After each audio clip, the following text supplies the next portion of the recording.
guys ready? All right. Hello, everyone. Sean Duffy here.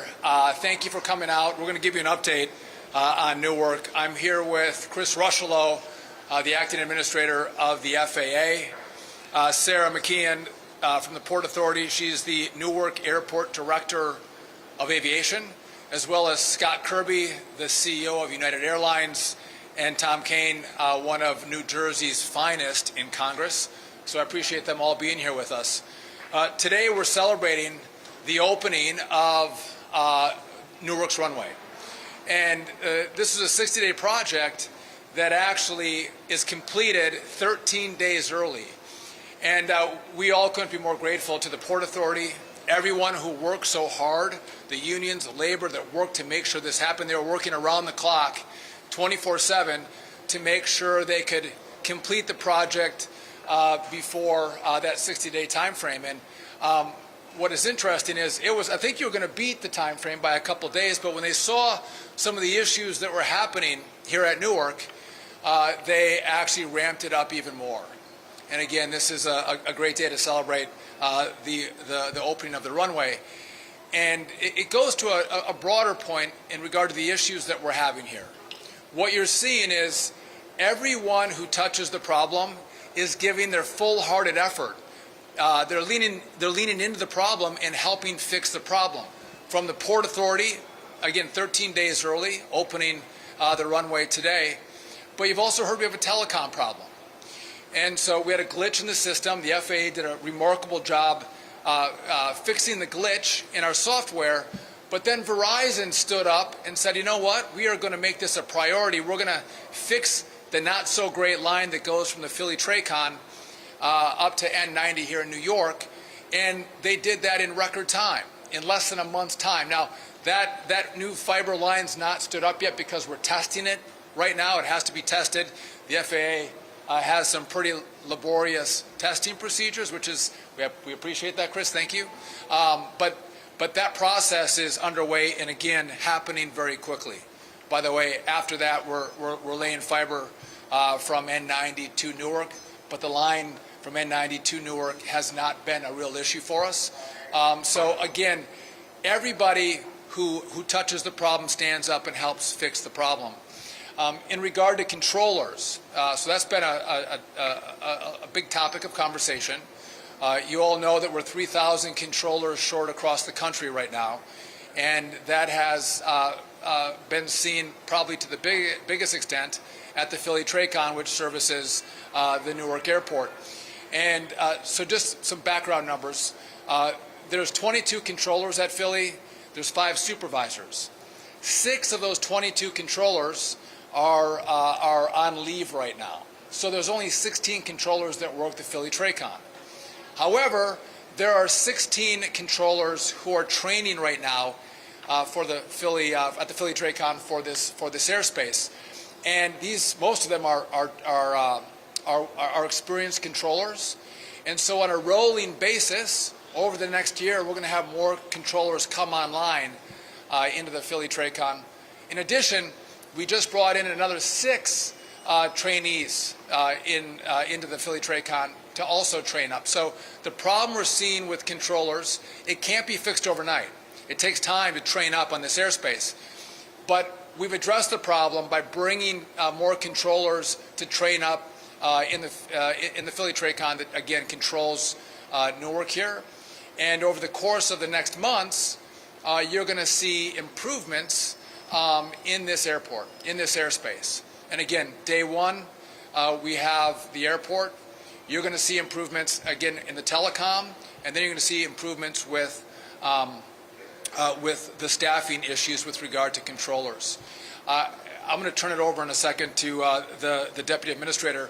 But I also, again, I fly, this is my airport, I fly out of Newark, and I think a lot of people were frustrated by the fact that they were booking flights, and because of the issues we were having, their flights were hours delayed and then maybe even canceled.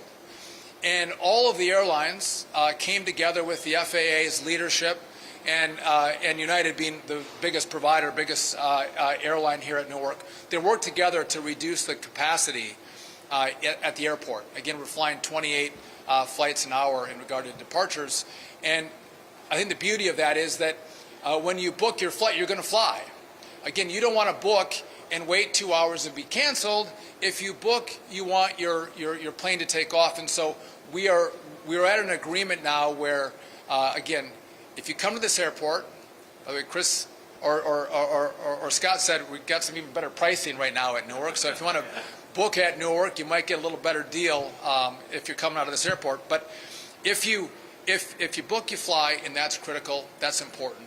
And so the message I have for all of you is no one here has created this problem, right? The problem has landed on our laps, but I want you to know that you have every asset that touches the problem working together, coordinating, cooperating, collaborating to make sure that as a team we address the problem that exists at Newark. And by the way, we may see some of these problems happen at other places around the country. And with the same kind of energy and fervor, we're going to address those problems should they come up. And so, again, I'm proud of this team. I want to again say thank you to the Port Authority, who again leaned into the problem and brought us to a moment where we're 13 days early. Again, critically important, getting the runway up and active. And so, with that, I want to turn it over to a guy who has done just an amazing job as the acting administrator of the FAA. He came in, and I think a lot, probably more has been thrown at him in the last 6 months than anyone who's come in to lead the FAA in recent memory. Acting Administrator Chris Rushlow. Thank you, Mr. Secretary. Pleasure to be with you all here today. And let me just echo really quick the Secretary's comments about true appreciation for the collaboration that went into this, particularly with the Port Authority today.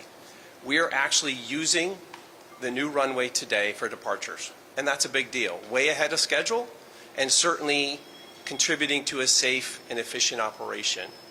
I would also say our next steps are we're going to have our technical operations people go out and certify that new runway for arrivals as well. It's going to take a little bit longer, simply because we want to make sure that the equipment there is certified, is flight checked, and so that's going to take a few more days. But we're really proud of that collaboration that brought everybody together to be able to utilize that extra runway today. I would also note that, as the Secretary talks about, a lot of the work that went into this in advance, so we're running a 28 arrival rate right now. Once we certify that extra runway with the new arrival instrument landing systems, we'll be able to move up to 34 rate arrival per hour. Again, a lot of that has to do with the collaboration that went into it with the airlines, with the Port Authority, in order to make sure that we're supporting a smooth and efficient and reliable air transportation system for the summer with everybody involved. So it's a real pleasure to be here today. I'm very proud of the work we've done in collaboration, particularly the FAA technical operations and controllers. As the Secretary talks about, there's a lot of work to be done, but we're in there every day. They care about the safety of the system. That's job one for us. And so again, none of this comes together as part of our aviation safety ecosystem unless everybody's putting in, particularly with the airlines when we talk about reducing delays and disruptions over the summer. So with that, I will turn it over to Sarah McKeon from the Port Authority.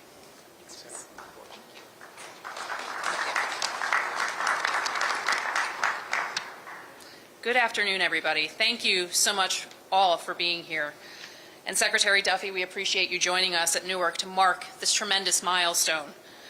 I want to take a moment to really emphasize the incredible achievement of our Port Authority staff and our partners at Crisdell Construction, who completed this phase of the Newark rehabilitation of the runway project 13 full days ahead of schedule.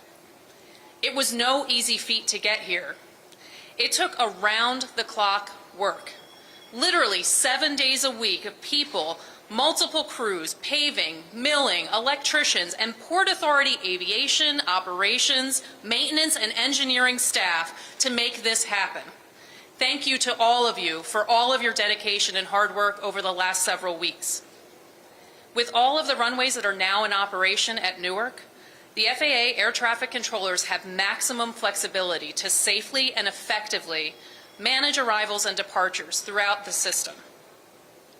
As an agency, the Port Authority is committed to ensuring that Newark is a world-class airport. This is evidenced in part by our $3 billion investment in the award-winning Newark Terminal A and our upcoming development and replacement of the Newark AirTrain system. That said, our top priority remains returning Newark to its full operational capacity. We look forward to continuing to support the FAA and the Department of Transportation in their efforts to address the staffing and technology challenges that remain to restore Newark to its full operational capacity and potential. Thank you all so much. And with that, I'll turn it over to United CEO Scott Kirby. Thank you all for joining us today, and thank you, Sarah, for the intro. Thank you to the Port Authority, Sarah, Kevin, wherever you are, for all the work to get the runway back and get it back early to help contribute to this being this airport realizing the potential that it has. But I also want to say a huge thank you to Secretary Duffy, Administrator Rocheleau, and the administration. The level of engagement that you see here today is unprecedented in my career. I've spent a career in aviation, sometimes, often working to try to get the FAA to support and help customers and help our operation. And the level of support and partnership that we've had, the very fact that you're both here with us today is a testament to trying to be partners and try to make the airspace and the airport not only safe but work for customers around the country. And I think this is a seminal moment in the aviation infrastructure history that we're here with them today. So thank you both. I also want to thank all the employees, many of whom I see in the back of United Airlines, for what you always do. I have been through this airport 5 or 6 times in the last few weeks, and it's an inspiration to me when I walk around because they know what I also know, that not only are they keeping our customers safe in conjunction with the FAA and the air traffic controllers, but they're doing a great job of making this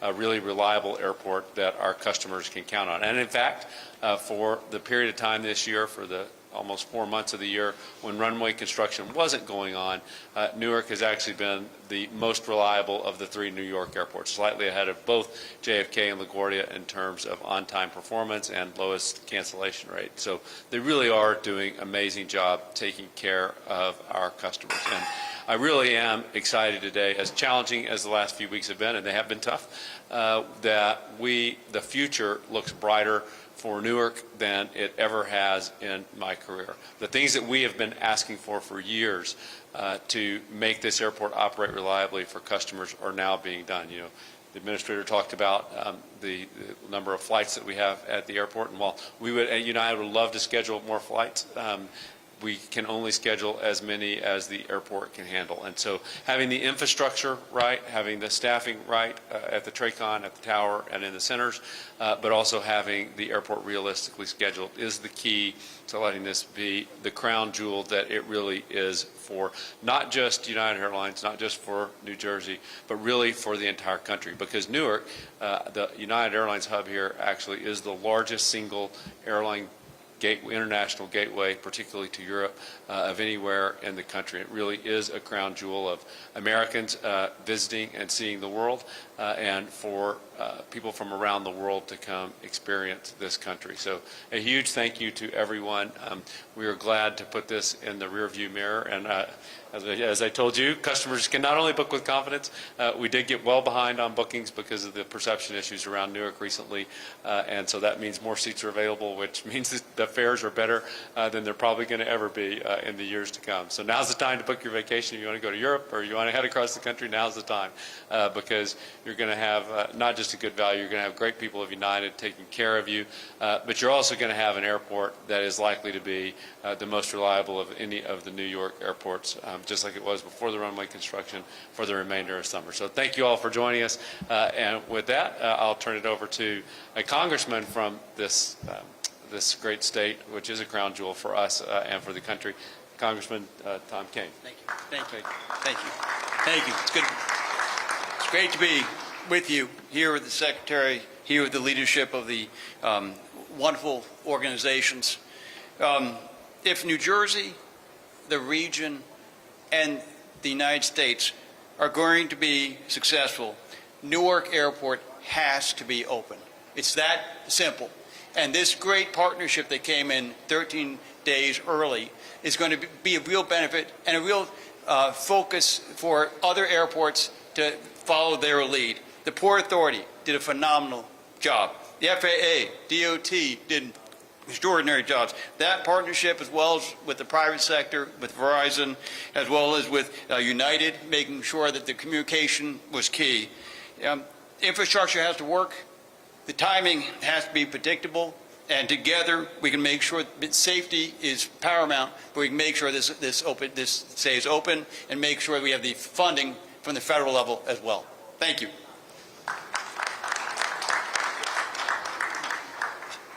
All right, we're happy to take any of the questions you may have for us. Yes? So when are thank you. So when are passengers really going to see a change or a difference and, you know, in volume and the ability to book more flights and options, things like that? So I'll take a crack at that. If I get it wrong, Chris will tell me. So we're at 28 flights an hour right now. Once the runway gets certified, we're going to increase that to 34 flights an hour. So you're going to start to see that, and that's going to be the 9th or 10th. We think it's going to be certified, so a little over a week. And so then when you'll have more capacity coming out of this airport, and we're going to hold that then for the summer. We're not going to reevaluate the number of flights per hour until we get to October. Yeah. I'll just add that from a customer perspective, what's selling right now is that 34 flight. So if you book, you can have confidence that the selling schedules are equal to the 34 that the Secretary said, so you can book with confidence. Yes. Hi, Katie Corrado from Pix 11.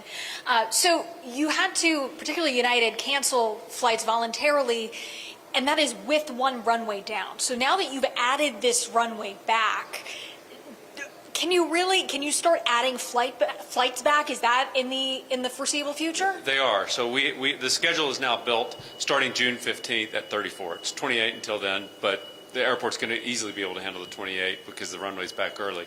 But once it's back to starting June 15th, the airport is scheduled at 34 per day. And again, that's what's in the selling schedules today. So if you're buying a ticket this summer, you can have confidence that that's the schedule. And I think we'll be able to gradually ramp that up by the time we get out to October and look at the data. But we're confident. And the other thing that United has done is fly bigger airplanes. So we'll have fewer flights. We have fewer regional jets, and we're flying bigger aircraft in to keep the number of seats for customers similar to what it was before. But the schedule is now set.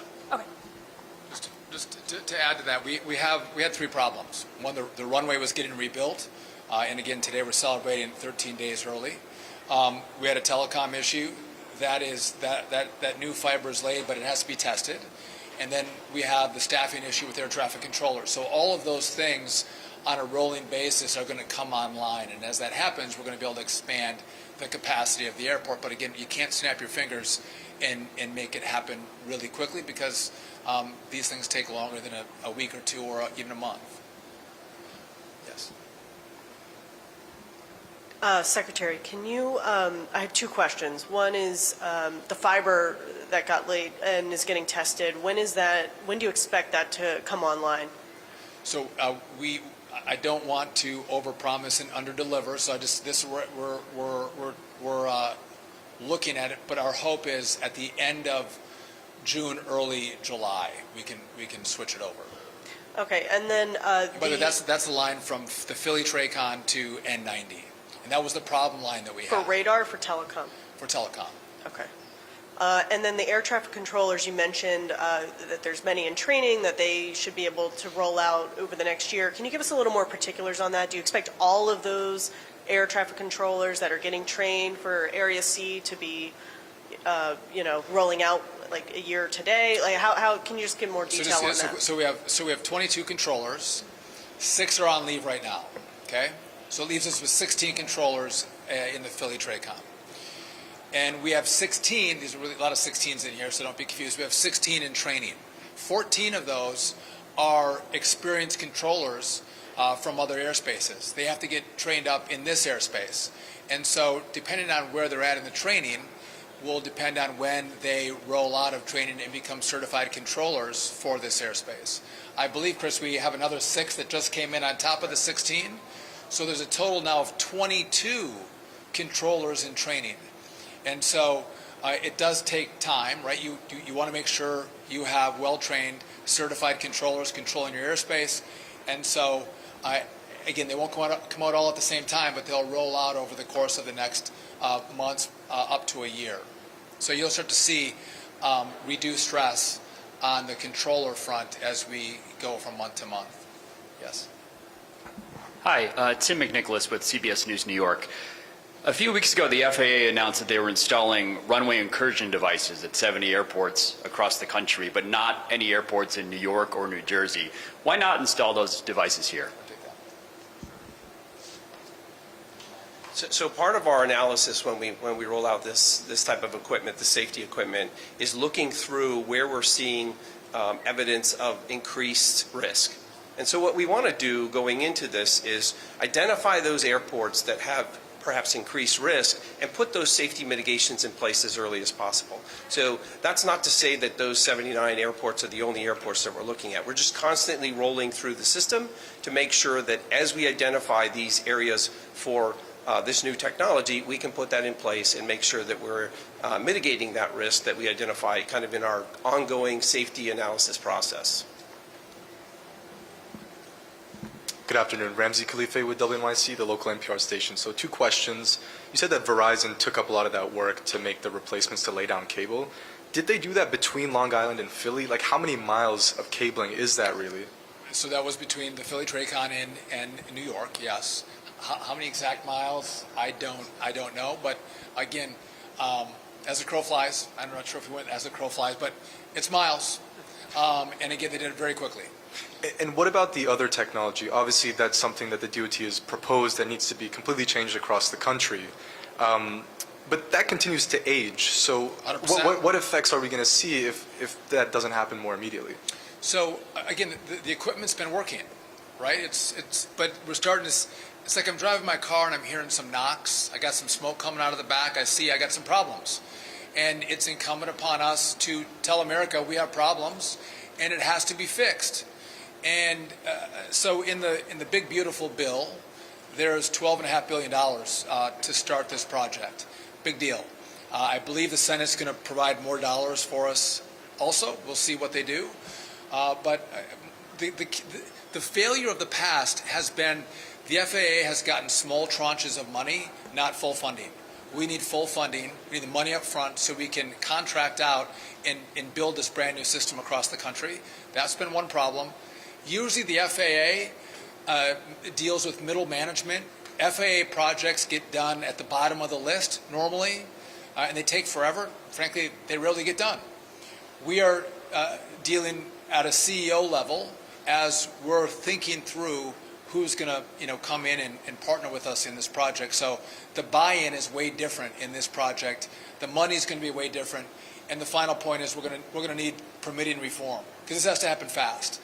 And again, we're not building a 6-lane thoroughfare. We're not building skyscrapers. We're going to lay fiber. And so hopefully the Congress will work with us on that as well. And hopefully we'll get it by, end of July or August. Tom, are we going to get this by the end of July or August? By July 1. Tom says July 1. I can't wait.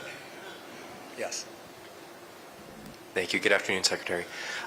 If you'll forgive me, slightly technical questions. First, the fiber cable that you said is for telecom, is that going to deal with some of the radar latency issues that have been going on between N90 and Philly Tracom as well, or is that simply voice communications? It's both. It's both. Okay, thank you. And that 34 an hour that once the runway is certified should be the capacity of the runway layout here, is that reliant on full staffing at Philly Tracon, or is that achievable with what you've got now? That's achievable with what we have right now.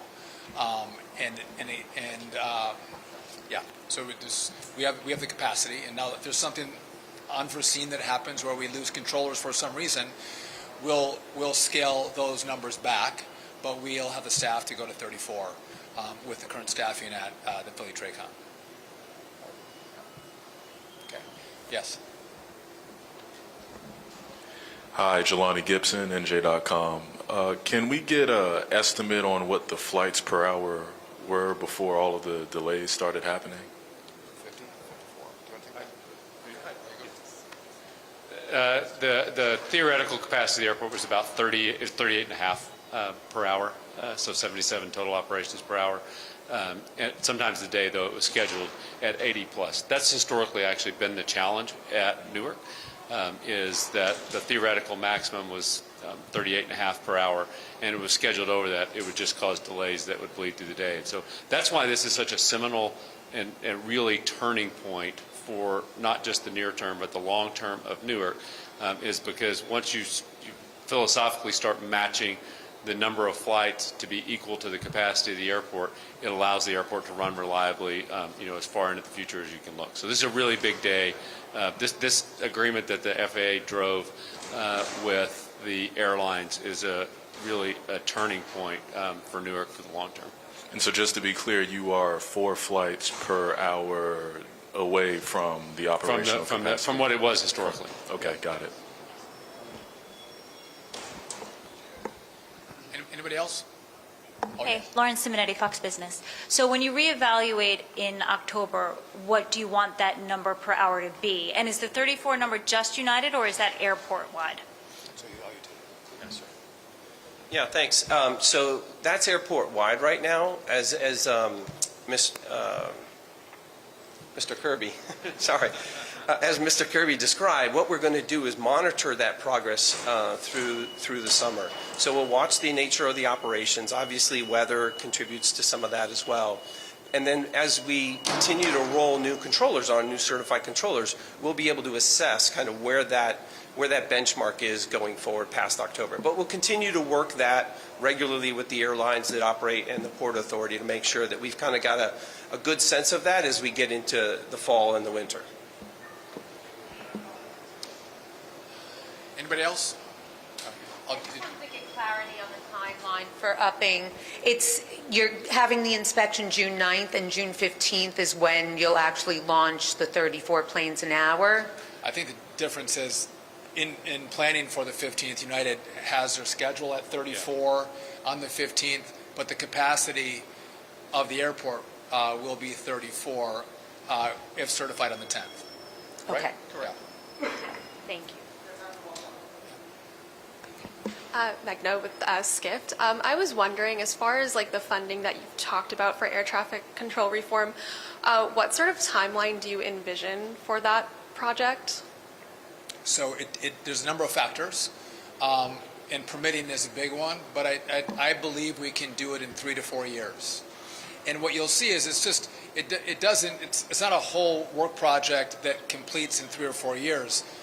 You'll have airports that are done well before that, right? So we'll upgrade airspaces, TRACONs, towers, and you'll see the benefits as we go from year to year. We hope the completion of all of our airspace will be finished in that 3 to 4 year time frame. If I get the permitting reform, I think we're closer to 3. If we don't, we're closer to 4. And this is an American project. This is an American build. This is the most important infrastructure project that we've had in this country for decades. And so you're going to see, I think the Congress is going to engage. If a bill is on the floor today, and Tom will tell me if I'm wrong, we would have 90% of all Republicans and Democrats in both chambers that vote for it. Everyone agrees this is nonpartisan. Everyone knows we have to do it. What vehicle does the money get on in Congress to get it to us? That's why I left Congress. Maybe I'm not going to figure that out. But they want to do it, which is really important. And again, the companies that are going to work with us, they are going to work with us at the top level. And again, this is more like DoD, how they get their work done. It's a priority. We're going to be a priority, and that's going to mean we can do this in record time. And just the last point I'll leave you with is, as we think about all the runway, and again, it's not going to be certified for landings until the 9th and 10th. We care about safety. We want you to get to where you're going. And again, we might slow down flights. We might take time to certify a runway. We want to take time to certify air traffic controllers in the Philly TRACON. We don't want to rush anything. It's doing it the right way is what's key, so you feel that the system is safe, and we know the system is safe. And so, again, Scott does not like flights delayed. I don't like flights delayed or canceled, but we will do it if we don't feel like the system is safe or we have enough controllers or there's an issue in the airspace. We slow it down or we shut it down. And I always get the question, is it safe to fly? Yes, it's safe to fly. And it's because we have such a great team that focuses day in and day out on the flying public safety. And so with that, I want to thank this team. I want to again thank the Port Authority for all of your work. Again, amazing how fast they worked around the clock to make today happen. And with that, thank you all very much.